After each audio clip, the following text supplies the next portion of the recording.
En ce temps-là, Jésus se retira avec ses disciples près de la mer, et une grande multitude de gens, venus de la Galilée, le suivirent.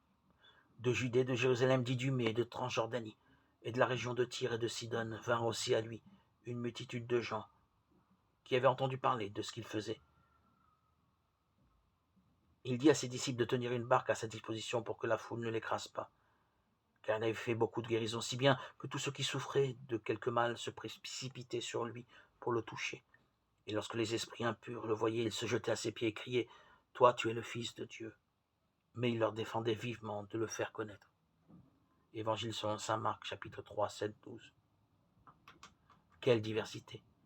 Peut-être avons-nous du mal à imaginer les différences entre une personne de Jérusalem et une autre de la région de Sidon. Pourtant, elles sont bien réelles.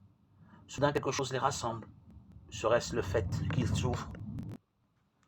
Oui, mais davantage encore parce qu'ils partagent l'espoir d'une rencontre. Dieu vient prendre soin des difficultés en la personne de Jésus. Imaginons la scène. Une immense foule bigarrée sous la chaleur du soleil. Certains crient que Jésus est le Fils de Dieu, d'autres sont bousculés. Un événement non planifié, mal organisé, avec des gens différents qui n'ont pas choisi d'être ensemble, qui doivent s'écouter, se faire de la place, attendre leur tour, entre joie et impatience. Voilà comment Dieu parle et transforme les cœurs. Il rassemble ses enfants au-delà de leur diversité.